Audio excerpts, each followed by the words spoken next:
Three keys to not getting injured. Three keys to avoiding injury, not get debilitating sprains, tweaks, breaks, scrapes, etc., etc. If you used your body, this is for you. If you're an athlete, competitive athlete, this is for you. Even if you think, I'm not sure if this is for me, this is for you because you use your body. If you're healthy, you don't want to be laid out with a back injury or something like that. That can really be a game changer that can slide you towards being unhealthy, or you'd be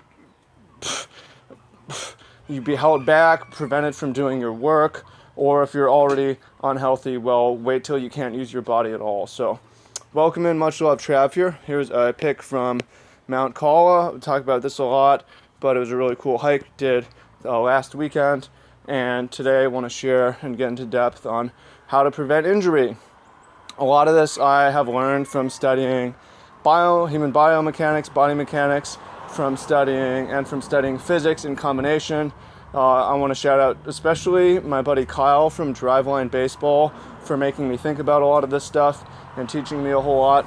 And a lot of this is also learned from experience. Unfortunately, the experience of suffering a lot of injuries, sprains, twists, and breaks and tears.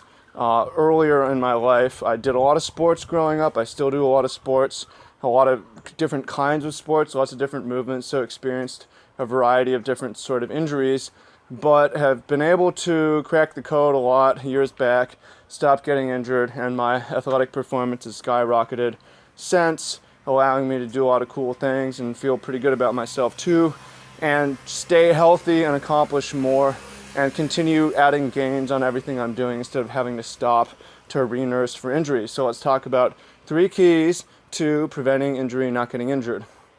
The number one thing, the key that I am going to share with you is to listen to your body and trust when something is painful that you shouldn't be doing it. This is something that I didn't learn for a while. I thought as a man that I was supposed to push through pain and that I didn't need to take off seasons to rest and recharge. And this is partially true. You have muscle soreness, okay, you can keep going. But if you've got bone soreness from a movement, you keep going, you can develop a stress fracture, cause you a lot of problems, right?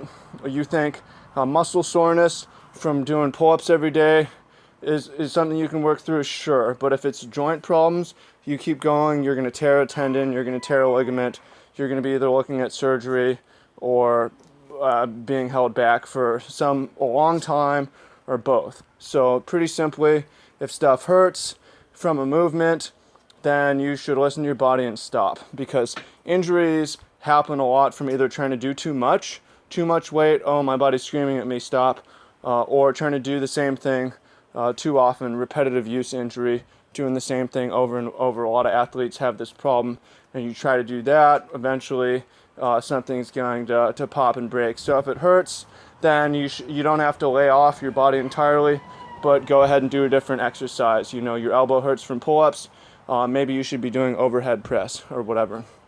So we'll get into more of that later when we discuss body awareness, but you should be doing different exercises. This will prevent a lot of these repetitive use injuries that are pretty common. Okay, number 1, listen to your body. Number 2, know your environment. Okay, so a lot of injuries happen from interfacing poorly with the environment. For instance, basketball, you jump, you land on someone's ankle, you sprain a foot, you sprain your ankle. You bang your head on a low-hanging door frame. You trip over something. You try to lean on a tree and the tree snaps and breaks and you fall. You slip off an edge. Stuff like this, you need to know your environment. You need to know how to be safe in your environment. So number 1 key to that is before you go and move through environment, take stock of it. This is where you look around. This is where the things are. This is how much space is between things. And that will go a long way. Another important part of this is you need to be your training should be based on environment, not just moving through flat open field, but for instance, picking up objects, moving through objects, working around things, stepping up over things, etc., etc. This will get you prepared for how to land safely and stuff like that, or realizing that, wow, this is crowded, there's no way to land, I'm not going to jump at all, right? Or some of these trees are broken, I'm going to make sure to look at all of them carefully, make sure they're not dead before I put my weight on them, right? This sort of thing. If you're more aware of your environment, you're going to decrease a lot of injury and death as well, because unfortunately, of these injuries that lead to death, not interfacing well with the environment is a common one. Like you try to climb up the rope and the rope snaps. Well, maybe you should have relied more on the rock, or the rock fucking crumbles, this sort of a thing. So be aware of your environment, train with your environment in mind. Okay, so part of interfacing with an environment is your body interfacing with that environment. So body awareness is a big thing as well. One of the main ways that the body get injured is just moving badly, putting too much pressure on the knee, tweaking the back or turning more than the back can turn, trying to lift too much weight, stuff like that, where sometimes you have no warning from your body. All of a sudden you're just injured because you didn't have enough body awareness, right? So you need to know the dimensions of your body. You need to know the length. You need to know the limitations in terms of twisting and turning, flexibility, stuff like that. Plateaus or limitations, depending how you look at it, how much weight you can lift in which directions, and so on and so on. And your training for this needs to be more than just aesthetics and more than just training for competition. It needs to be training to interface and interact with an environment, right? So your training, not only should it be with objects and obstacles, going through obstacle courses and stuff like that, but you should also you should be training in such a way that you're really learning your body, what it can do, what it can't do, how to put it in the best position, and trying to expand your movement vocabulary. Movement vocabulary, you have a lot of words, you should have a lot of movements as well, different moves you can make, things you can do, and part of that is training different sports, studying different movements, and for your exercise, not doing the exact same thing every day, but trying out different stuff. So you do that, you will develop body awareness. You apply that, these biomechanics, personal biomechanics, with the physical environment, interfacing with physical environment, have a rudimentary understanding of Newtonian physics if possible, just knowing how gravity works and stuff like that, and combine it with just listening to your body and stopping when things become painful, and you will reduce most injury.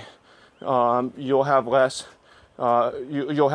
collision injury, you'll have less arthritis or less soreness, and stuff like that. So very important. Hope you find this helpful. Hope you find it useful. Again, it's for everyone. So share it with anyone who you think would find it useful. Leave a comment what you think of how you're training right now to prevent injury, if at all. If not, you should be. It's something you should think about.